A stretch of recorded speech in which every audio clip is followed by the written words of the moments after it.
science and technology and infrastructure, all of which are going to help us grow. And so if your main argument for how to grow the economy is, I knew how to make a lot of money for investors, then you're missing what this job is about. It doesn't mean you weren't good at private equity, but that's not what my job is as president. My job is to take into account everybody, not just some. My job is to make sure that the country is growing not just now, but 10 years from now and 20 years from now. And so, to repeat, this is not a distraction. This is what this campaign is going to be about, is what is a strategy for us to move this country forward in a way where everybody can succeed. And that means I've got to think about those workers in that video just as much as I'm thinking about folks who've been much more successful.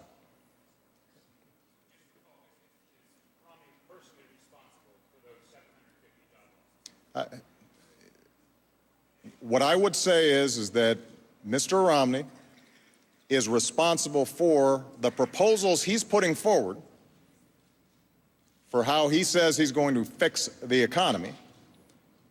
And if the main basis for him suggesting he can do a better job is his track record as the head of a private equity firm, then both the upsides and the downsides are worth examining. Hold on a second. Alistair Bull. Thank you, Mr. President. I'd like to take you back to not this summit, but the one you hosted at Camp David a couple of days ago, and whether you feel that you can assure investors that there are contingency plans in place to cope if Greece leaves the euro to prevent a Lehman-like shock to the US and the global economy. We had an extensive discussion of the situation in the Eurozone, and obviously everybody is keenly interested in getting that issue resolved. I'm not going to speculate on what happens if the Greek choose to exit, because they've got an election, and this is going to be an important debate inside of Greece. Everybody who was involved in the G8 summit indicated their desire to see Greece stay in the Eurozone in a way that's consistent with the commitments that have already been made. And I think it's important for Greece, which is a democracy, to work through what their options are at a time of great difficulty. I think we all understand, though, what's at stake. What happens in Greece has an impact here in the United States. Businesses are more hesitant to invest if they see a lot of uncertainty looming across the Atlantic because they're not sure whether that's going to mean a further global slowdown, and we're already seeing very slow growth rates and, in fact, contraction in a lot of countries in Europe. So we had an extensive discussion about how do we strengthen the European project generally in a way that does not harm world economic growth, but instead moves it forward. And I've been clear, I think, in not just this week, but over the last 2 years about what I think needs to be done.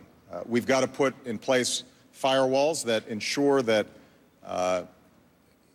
countries outside of Greece that are doing the right thing aren't harmed just because markets are skittish and nervous. We've got to make sure that banks are recapitalized in Europe so that investors have confidence. And we've got to make sure that there is a growth strategy to go alongside the need for fiscal discipline,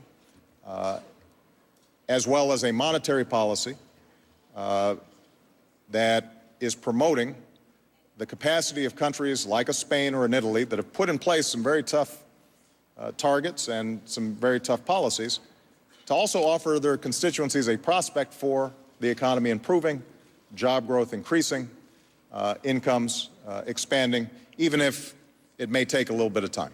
And the good news was you saw a consensus across the board, from newly elected President Hollande, to Chancellor Merkel, to other members of the European community, that that balanced approach is what's needed right now. They're going to be meeting this week to try to advance those discussions further. We've offered to be there for consultation, to provide any technical assistance and work through some of these ideas in terms of how we can stabilize the markets there. Ultimately, what I think is most important is that Europe recognizes this euro project involves more than just a currency. It means that there's got to be some more effective coordination on the fiscal and the monetary side and on the growth agenda. And I think that there was strong intent there to move in that direction. Of course, they've got 17 countries that have to agree to every step they take. So, you know, I think about my one Congress. Then I start thinking about 17 Congresses, and I start getting a little bit of a headache. It's going to be challenging for them. The last point I'll make is I do sense greater urgency now than perhaps existed 2 years ago or 2.5 years ago. And keep in mind, just for folks here in the States, you know, when we look backwards at our response in 2008 and 2009, there was some criticism because we had to make a bunch of tough political decisions. In fact, there's still criticism about some of the decisions we made. But one of the things we were able to do was to act forcefully to solve a lot of these problems early, which is why credit markets that were locked up started loosening up again. That's why businesses started investing again. That's why we've seen job growth of over 4 million jobs over the last 2 years. That's why corporations are making money. And that's why we've seen strong economic growth for a long time. And so acting forcefully rather than in small bite-sized pieces and increments, I think ends up being a better approach, even though obviously we're still going through challenges ourselves. I mean, some of these issues are ones that built up over decades. All right? Stephen Collison. Where's Steve? Thank you, Mr. President. As you, at this summit, try to continue the work of stopping Afghanistan from reverting to its former role as a terrorist haven, terrorists today in Yemen massacred 100 soldiers. Are you concerned that despite U.S. efforts, Yemen seems to be slipping further into anarchy, and what more can the U.S. do to slow that process? We are very concerned about al-Qaeda activity and extremist activity in Yemen. A positive development has been a relatively peaceful political transition in Yemen, and we participated diplomatically along with Yemen's neighbors in helping to lead to a political transition, but the work is not yet done. We have established a strong counterterrorism partnership with the Yemeni government. But there's no doubt that in a country that is still poor, that is still unstable, it is attracting a lot of folks that previously might have been in the Fatah before we started putting pressure on them there. And we're going to continue to work with the Yemeni government to try to identify AQAP leadership and operations and try to thwart them. That's important for U.S. safety. It's also important for the stability of Yemen and for the region.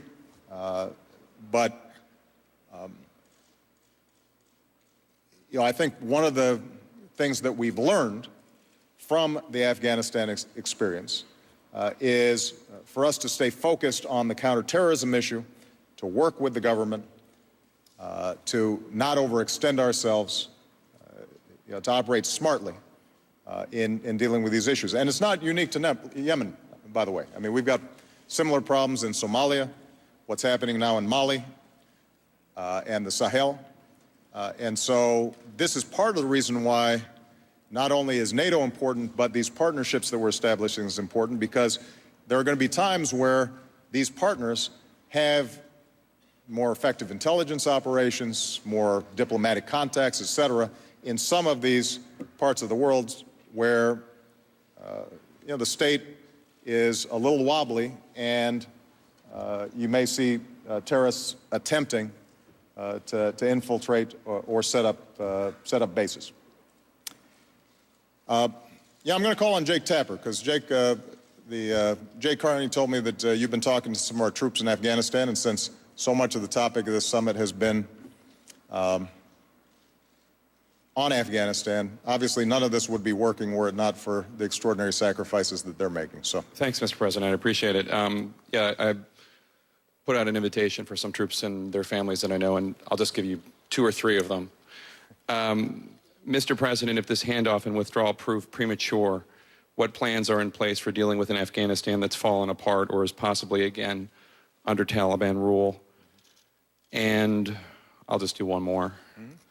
Do you feel that the reporting you receive from the Pentagon fully represents what the on-ground commanders assess? Is there any disconnect between what leaders feel the public and President want to hear versus what is actually occurring on the ground? These are from troops I've met who served in Nuristan province. Yeah. Let me take the second question first. I think that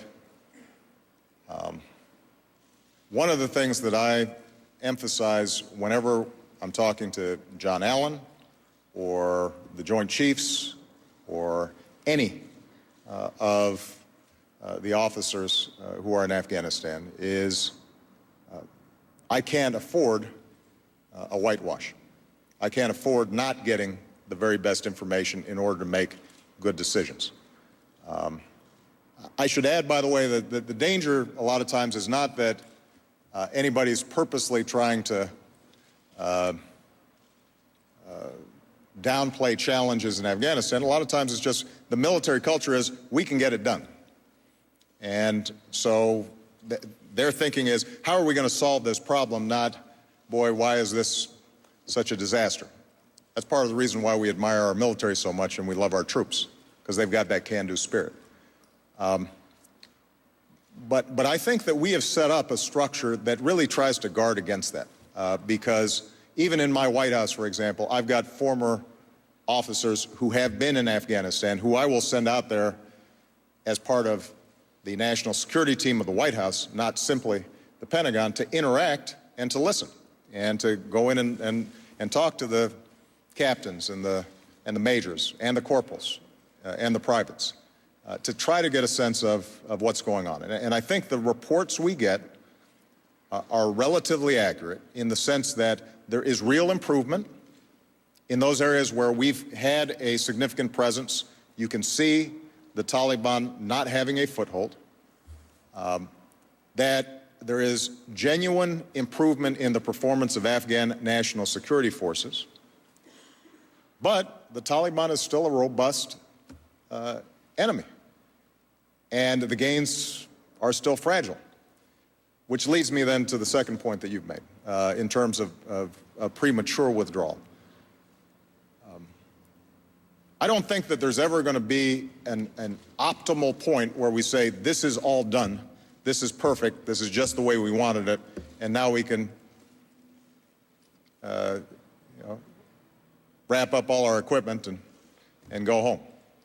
There's a process, and it's sometimes a messy process, just as it was in Iraq. But think about it. We've been there now 10 years.